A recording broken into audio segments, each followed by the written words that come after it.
नमस्कार दोस्तों, अनवी टीचिंग में आपका स्वागत है। आज का हमारा सब्जेक्ट है अल्टामिरा और लास्को गुफाएं। पीजीटी के लिए जो अनिवार्य तथ्य हैं हम उन्हीं के बारे में विचार करेंगे। दोस्तों, 1879 में स्पेन में अल्टामिरा गुफा की खोज हुई, जिसकी खोज अनायास ही अचानक ही सोवोत्सोला मारिया सोवोत्सोला नामक एक लड़की ने की थी, जो केवल 5 वर्ष की थी। दोस्तों, उस समय साधन के रूप में केवल वनस्पति की डंडियाँ, पत्थर के औजार और रंगीन पत्थरों को पीसकर बनाए हुए रंग उपलब्ध थे, तो इन्हीं का इस्तेमाल करके कलाकृतियों का निर्माण किया गया था। स्पेन के उत्तर पूर्वी भाग में और फ्रांस के दक्षिणी पश्चिमी भाग में लगभग 50 गुफाओं की खोज हुई, जिसमें पाषाण युगीन चित्र पाए गए हैं। नवमानव की पश्चिमी यूरोप में उपस्थिति आखिरी कालखंड में यानी कि 30,000 ईसा पूर्व हुई। दोस्तों, पाषाणकालीन चित्रकार जो थे वे रंगांकन और रेखांकन के मूल तत्वों का उनको ज्ञान था, क्योंकि उन्होंने जिस तरह से रेखा और रंगों का सम्मिश्रित प्रयोग किया है, इससे यही पता चलता है। कुछ विद्वान हर्बर्ट रीड मानते हैं। हर्बर्ट रीड ने कहा था कि आधुनिक चित्रकला 30,000 वर्ष प्राचीन है। के गुफा क्षेत्र अधिकतर स्पेन के पूर्वी और उत्तरी प्रदेशों में फ्रांस के दक्षिणी पश्चिमी प्रदेश तक ही सीमित रहे हैं।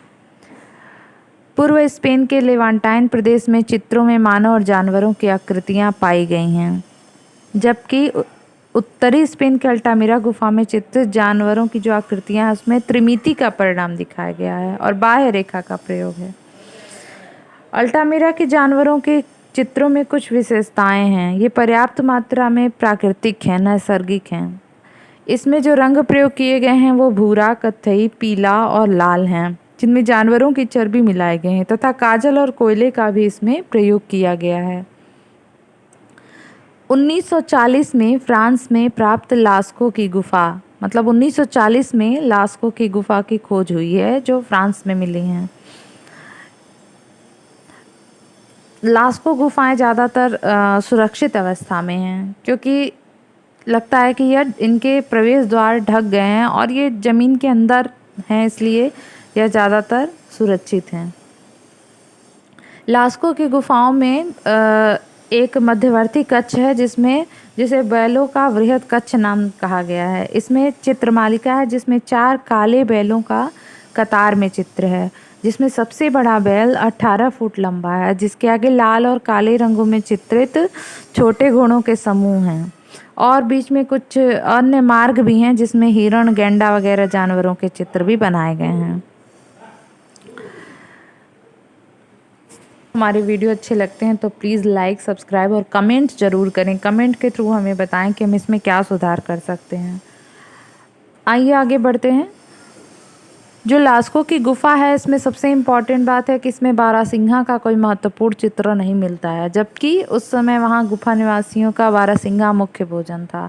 तो बारहसिंघा का इसमें केवल एक ही चित्र मिलता है, जबकि घोड़ों के 100 से अधिक चित्र मिलते हैं। साथ ही सांड, हिरन, भालू, चीता जैसे अन्य जानवरों के भी दृश्य दिखाई देते हैं।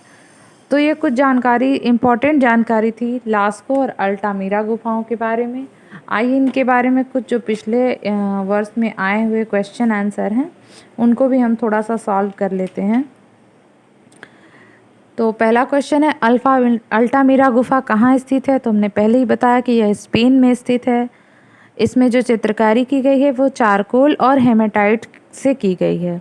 अल्टामिरा की गुफाओं में किस जानवर का चित्र अधिक दिखाई देता है? तो इसमें जंगली भैंसे का चित्र अधिक दिखाई देता है, जिसे बाइसन भी कहते हैं। स्पेन की प्रागैतिहासिक चित्रकला में रेड डियर, मानव और बाइसन तीनों ही चित्रित हैं। अल्टामिरा की खोज कब हुई? किसने की? मारिया सातुओला ने। उत्तरी स्पेन में प्रागैतिहासिक गुफा का नाम बताइए। उसका उत्तर अल्टामिरा है। स्पेन की किस गुफा में अंगुलियों से बनाई हुई रेखाएं हैं? तो इसका उत्तर भी अल्टामिरा है। वृषभों वाला कक्ष किस गुफा में है? लास्को की गुफा में। लास्को की गुफा की खोज कब हुई है? तो 1940 में। और लास्को में सबसे दीर्घकाय पशु कौन सा अंकित है? तो इसका सही जवाब है बाइसन। तो दोस्तों, आपको हमारे वीडियो कैसे लगते हैं प्लीज़ हमें कमेंट करके ज़रूर बताएं और लाइक शेयर भी ज़रूर करें। आज के लिए इतना ही। आगे हम और वीडियो लेके आएंगे। तब तक के लिए धन्यवाद।